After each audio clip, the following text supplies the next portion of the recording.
guys, early morning, siguro mga past 5 a.m. Going kami sa Bato Spring located sa San Pablo City. Parang lupang San Pablo pa yan. So napakaaga, magaan pa yung biyahe kasi walang masyadong sasakyan. And besides, it's holiday. Ayan. And then, nung nasa vicinity na kami, ayan, nakapila. Medyo huminto kami kasi yung palang lugar na yun ay sobrang ng daming dumadayo. Hindi kagaya way back mga 90s, we went twice na doon. Yung first time namin, isa lang falls yung dinadaanan ng tubig. O ayan, nandito na kami sa area. Kumuha kami ng isang cottage, yung isang canopy, worth 500. Pero nag-entrance nga pala kami ng 200 each. Ayan o, unti-unti na dumarating yung maraming tao, mga sasakyan. And then, umikot muna kami. So, this time, wala pang masyadong tao. Ito yung isa sa pinakamagandang lugar na dati-dati, konti lang yung falls. At dumating pa nga yung second time namin na naiga na yung tubig. Pero this time, mukhang pinalakas nila yung tubig na nanggagaling sa bundok. So, kung makikita ninyo, konti pa lang talaga ang tao. Inikot ko lang muna yung lugar para makita ko kung gaano kaganda. So, ito ay spring, hindi siya hot spring. Ayan. So, meron ditong part na parang may hagdan. Tapos, makikita mo yung baba. Ayan. O, nasa taas ako dyan. Nagpa-video na lang ako dito. Inintay namin bumaba yung unang couples, yung couples na namin sa itaas. And then, eto na ako. Nag-video na ako. Napakaganda. Sobrang ganda. Anong nilalang, anong likha ng Diyos itong ibinigay sa mga tao na super duper daming tao. Ang ganda ng ilog, ang ganda ng agos ng tubig. Napakalinis, yun nga lang, sobrang lamig. Ayan o, sana panatilihing malinis. Ari lang, medyo nalungkot lang ako sa part na ari. Parang mga nag-iiwan ng basura. Sana naman ay pare-pareho nating alagaan ang ating kalikasan. No? Dapat naman hindi tinatapunan ng basura kung sino man dito. Pero sabi ko nga a while ago, konti pa lang yung tao dito. Ayan, napakaganda. Nga lang yung reklamo ko, super lamig ng tubig. Ayan, tapos naglakad kami kasi umikot pa kami doon sa ibang part.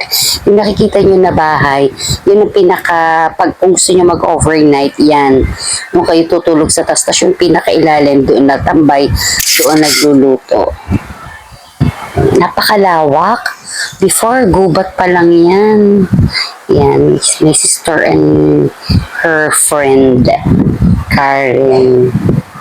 Naglakad-lakad muna kami. Gusto muna namin makita totally yung view. Tapos yun, makikita mo may mga cottages. Ayan o. Super ganda. Super daming mag-aga pa lang, marami ng tao. Pero noong itong hitsurang to, marami ng tao na to. Marami ng mga nakasasakyan na nakaparada. So yan yung falls. Ayan. Ay, super lamig. Diyos ko po. Mapapadaing ka talaga. Hindi ko nagawang papataka ng tubig ng likod ko. So, yun na siguro, yun ang nagagaling sa bundok yung tubig na yun ang sumusuport sa buong liguan na yan. Okay.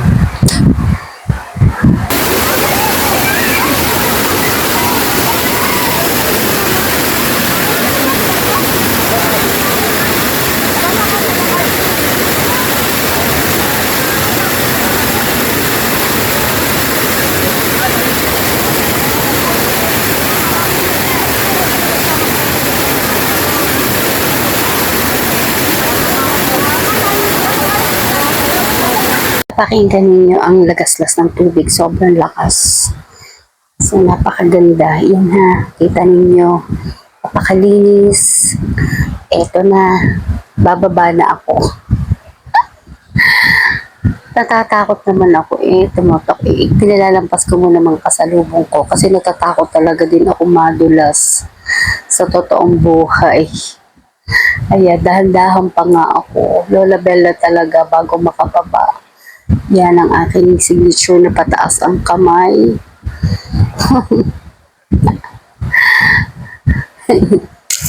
Laging ganyan. Pa-picture. Pa-cute. Ayan. Dahan-dahan. Actually, hindi naman siya malalim. Yan ay hanggang baywang o hanggang dibdib ko lang or sa iba hanggang baywang o hanggang hips lang. Pero sa akin, syempre, maliit ako. Pero usually, doon sa ibang part, 4 to 5 feet lamang. Kita niyo ang ganda. Ang ganda ng lagaslas ng tubig. Lahat ay galing sa bundok, kaya sobrang labing. Yan, dahan-dahan, ang lola. Tunay na takot. Ang ikinatatakot ko kasi dyan, yung dilamsik ng tubig na napakalamig. Talagang hindi ko kinaya, guys. Ayan o. Pero hanga ako. Napakalinis. Ang pinakadumi lang dyan ay yung mga dahon ng puno. Kasi nalililiman sila. Nandahan pa talaga ako lumapit para lamang makapagpa-picture at makapagpa-video, pero hindi ko talaga kaya ang lamig. Ayan. Unti-unti. Ayan o. Pero ang mga bata sobrang enjoy. Ayan. Hindi ko mapapatakan ng tubig ang likod ko.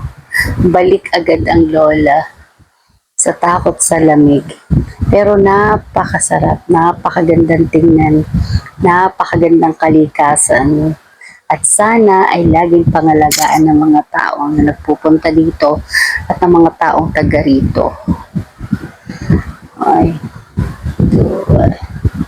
Makita ninyo kung paano sila pumunta doon sa loob, sa lagaslas ng tubig. Mamamangha ka naman. At tunay na sila'y masayang-masaya. Ako'y lamig na lamig. Ayan. Yun pa yung ibang nilalabasan ng tubig. Ng yung spring galing sa bundok. Ayan yung part na yan. Tapos, eto, yung inaagusan. Aagos siya. Konti pa, mga tao dyan. Yan, dati yun lang pa lang ang napupuntahan namin. Ngayon, ipinalawak na nila. Yan pa yung isa. Ay, di makalapit. My sister. Takot sa tilamsik. Alam niyo kaya nakakatuwa, kahit ang daming tao, yung walang gulo. Yung sasabihin mo na may mga dalang pagkain doon sa tubig, wala. Considering na spring. Ayan o, dahan-dahan pa ako. Ay, takot sa tubig. Takot sa lamig. Hanggang kapit-kapit lang ang lola nyo. Napakababaw din lang niyan. Ay. Hanggang kapit lang sa bato. Hanggang dyan lang talaga. Kita niyo. Pero napakaganda. Ayan. Napakagandang lugar. Ito ay nasasakop pa ng San Pablo City or San Pablo Laguna. Ando pa ang kabuuan niyang Bato Spring na yan na dinadayo ng napakaraming tao. Kasi maaga pa yan siguro mga 7 or 8 o'clock pa lang yan Pero nung talagang grabe ng patanghali na, more or less nasa 5,000 ang tao. Pero hindi naman nagkakagulo. Yun lang ang maganda. Tsaka wala ka rin makikita mga cigarette butts. Yun lang yung nakita ko talagang basura doon sa may hagdan. Pero sana ay panatilihin ng mga tao ang kalinisan. Kami paikot-ikot lamang, pasilip-silip, pagbabad-babad ng paa, pero hindi makatagal sa lamig. Ayan. Kami iikot na ulit, pupunta na ulit kami dun sa itaas. Mag-enjoy ang mga bata talaga, sobrang mag-enjoy. Ma-appreciate yung lamig ng tubig. Green, siguro kasi gawa ng semento, pero malinis siya. Para sa akin.